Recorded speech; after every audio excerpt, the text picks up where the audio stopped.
The quetzalcoatlus is the largest and most recent pterosaur to appear in the Jurassic Park franchise. Next to the mosasaurus is the largest creature to appear in the Jurassic World movies. I just realized that the two largest animals to appear in the Jurassic World movies aren't even dinosaurs. So in this video, I'll be talking about everything good and bad about the Jurassic World Dominion quetzalcoatlus, because everyone wanted me to make this video. First, I'll be talking about everything inaccurate with the quetzalcoatlus, then I'll be talking about everything accurate with the quetzalcoatlus.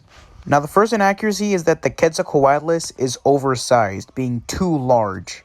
Now I already know that Jurassic World has already missized dinosaurs from the beginning with the velociraptors and T-Rex, but I still have to point this out as an inaccuracy.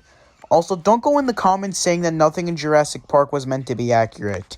Back then, in the first Jurassic Park, they were trying to be accurate, with, at the time, accurate pterosaurs and accurate dinosaurs, showing them to be hyperactive animals, instead of slow, dumb reptiles.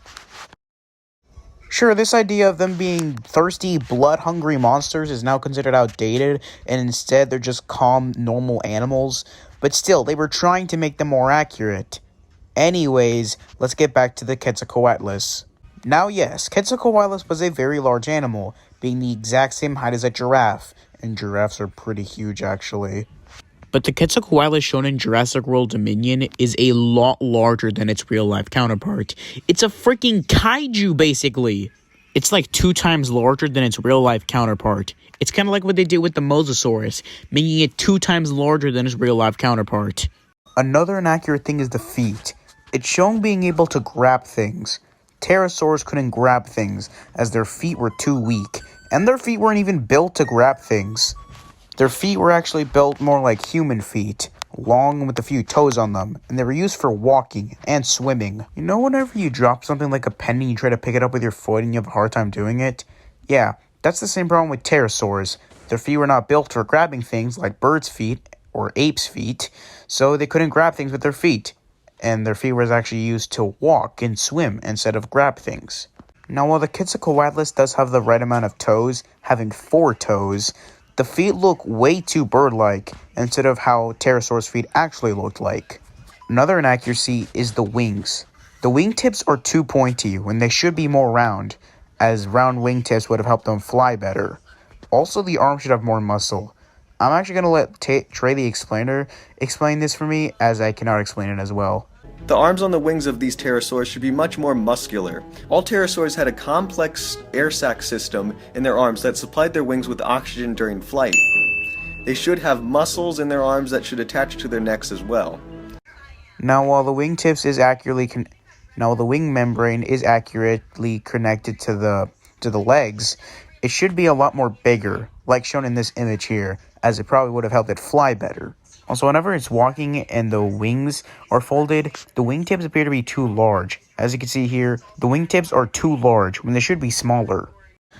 Alright, the last inaccuracy I want to point out is kind of minor and not a lot of people notice it, but the beak is a bit weirdly shaped.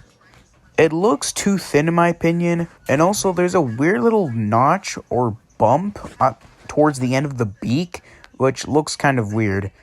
As you can see here in the image, the real-life quetzalcoatlus would have had a more smooth, even beak, not like this beak shown in Jurassic World Dominion.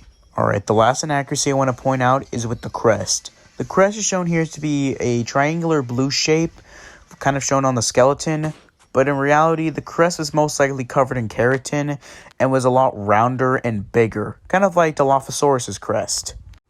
Alright then, now on to the accuracies. Now the first accuracy I could see is that the quetzalcoatlus is shown accurately to fly. Now there was this hypothesis that stated that large pterosaurs could not fly, but this was proven falsely, as well they had wings. There was some other stuff added later which proved that yes, large pterosaurs like quetzalcoatlus could fly. So the quetzalcoatlus flying in Jurassic World Dominion is accurate. Another accuracy is that the quetzalcoatlus is shown to be fluffy. Now yes, pterosaurs were fluffy, but they weren't covered in feathers. No, they were instead covered with pycnofibers. Pycnofibers is basically just hair that covered all pterosaurs. They would have been covered similarly to bats, with being pretty fluffy. So yes, pterosaurs were fluffy, and the quetzalcoatlus is accurately shown to be, well, covered with pycnofibers. Another accuracy is how the wingtips of the pterosaur is positioned. So in multiple parts of media, the wingtips of pterosaurs are always pointed inwards, but that wasn't the case. Whenever pterosaurs folded their wings or whenever they would walk, the wingtips would always point backwards, and the wingtips on the quetzalcoatlus are pointing backwards, which is accurate. It also has non-pronated hands, which I actually don't know if that is an accuracy or that's just something they did to make it, I guess, a bit accurate, even though this is not a dinosaur. Speaking of the hands, another thing that's accurate is that they didn't give the quetzalcoatlus hands, and instead they gave them fingers that were attached to the wings, because pterosaurs didn't have hands. Instead, the wing was the hand, and the fingers were just attached to the wings. Another thing that's accurate is the number of toes it has. On its feet, it has 4 toes, which is accurate, instead of the 3 that is normally seen in media, though it is still inaccurate to show it grabbing things with its feet. Alrighty then, that was everything good and bad about the Jurassic World Dominion Quetzalcoatlus. If I missed anything, tell me in the comments below. But other than that, the video's over. Alright then, goodbye.